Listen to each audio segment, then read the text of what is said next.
memasuki tahun 2018 ini, saya pikir ekonomi kita ini akan tetap masih stagnan, karena kita akan memasuki tahun politik, di mana tahun 2019 kita akan menghadapi pilpres.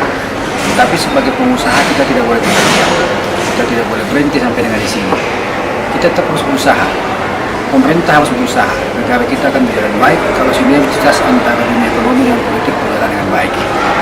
Untuk itu, saya berharap selalu pelaku bisnis, pemerintah juga menciptakan regulasi-regulasi yang selalu menopang bisnis, menghasilkan bisnis-bisnis yang kreatif, sehingga pengusaha merasa nyaman, aman, dan tentram di dalam berusaha.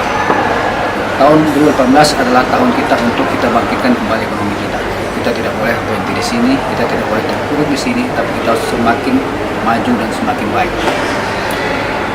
Salah satu kekuatan bisnis kita adalah juga terkait kepada dunia media.